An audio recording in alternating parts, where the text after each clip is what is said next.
Morning learners, welcome to Public Procurement and Finance. I'm your trainer, Justus Emeke Nyangarisi from Kenya School of TVET. In this part, I'm going to take you through the introduction, go through the topics that we have in public procurement, and if time allows, we go through some few topics. Let's start by looking at the contents that are in this public procurement and finance. The first topic we have is public procurement and finance. Under this, we look at the definition of procurement, the scope of procurement management, purpose of public procurement, core principles and pillars. We look at the historical development of legal framework of public procurement in Kenya, the relationship between public procurement and other units in organization. Then lastly, look at the organization of public procurement in Kenya. Our second chapter, look at the bodies involved in public procurement. Under this, we look at the National Treasury, the Public Procurement Regulatory Authority, Public Procurement Administrative. Then we look at chapter 3, which covers the public procurement functions. Under this, we have to look at procurement entities, roles and responsibilities of procuring entities in public procurement. Our chapter 4 will cover the following subunits under the topic General Procurement Rules. We will define what is procurement rules. Number 2, general public rules. Then we'll cover about the importance of general procurement rules. Chapter 5 covers procurement methods. Under that one, we look at the methods of procurement. Chapter 6, application of ICT in procurement. Under this, we look at the importance of ICT in procurement and supply, e-procurement process, distinction between manual procurement and electronic procurement, security risks and legal issues in e-procurement, vulnerable of supply chain information systems. 7 is public finance. Under this one, we look at the meaning of public finance, the application / purpose of public finance, and lastly, the sources of public finance.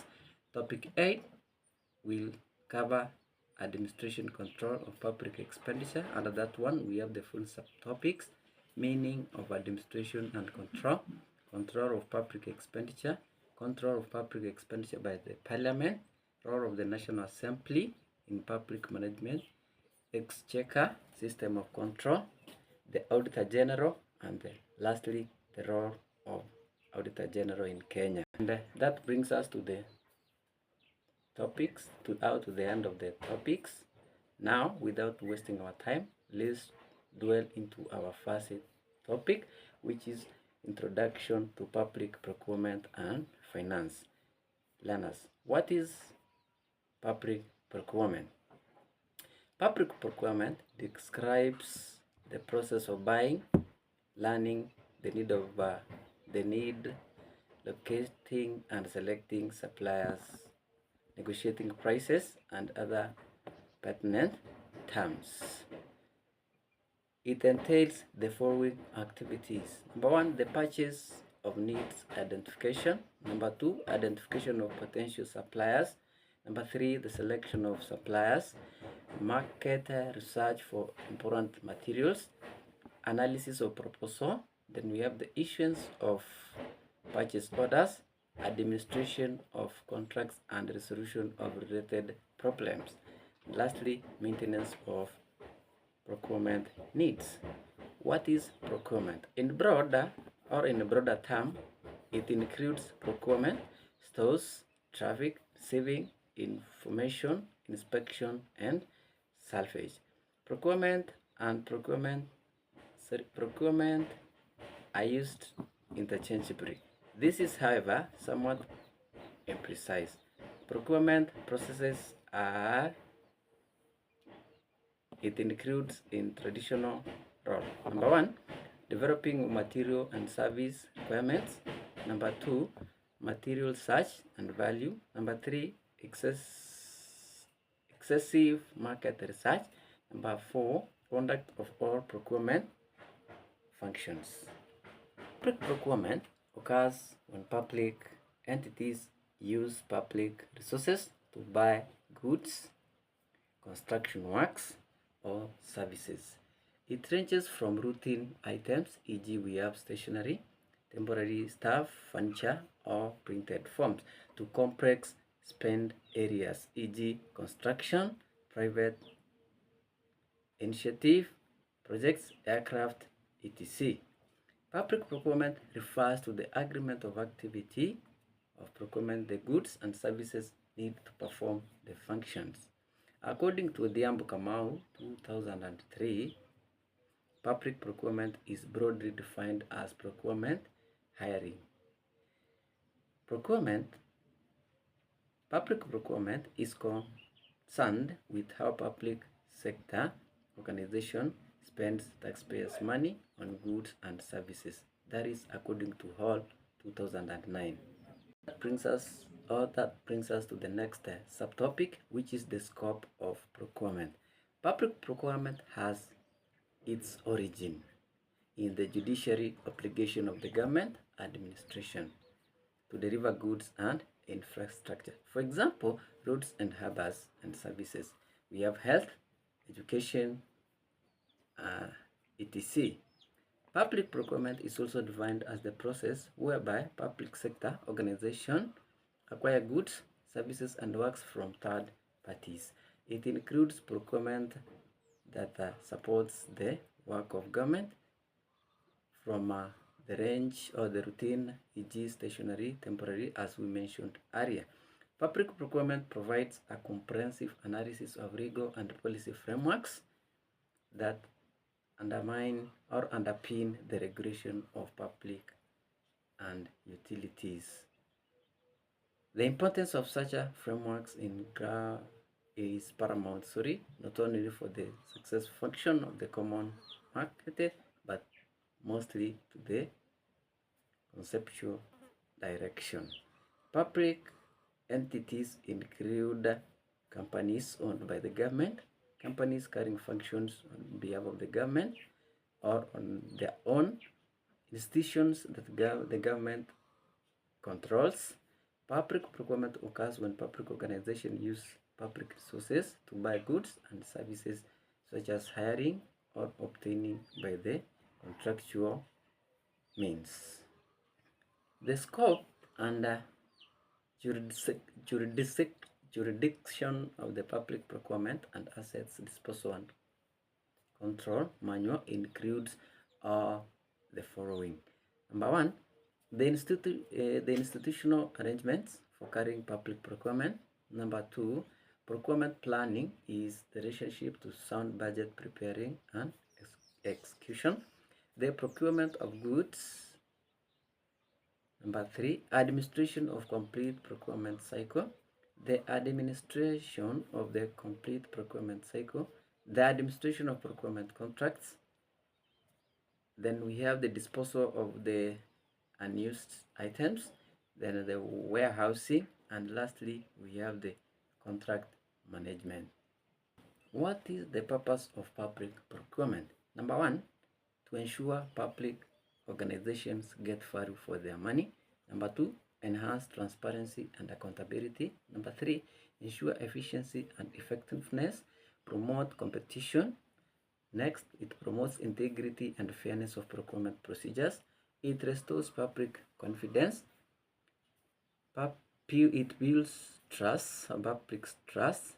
It facilitates promotion of local industries. And lastly, to ensure that goods and services are obtained at the right price, right quality, right quantity, and from the right source. And that brings us to the core principles and pillars of public procurement. The first one is transparency and accountability. This one means the government procurement process therefore demands a high level of transparency and accountability. This is achieved through procuring goods and services. Procuring entities should ensure there is openness on daily procurement processes. Number 2, efficiency. This one encompasses the performance of procurement process, cost effective, possibly and in a timely manner.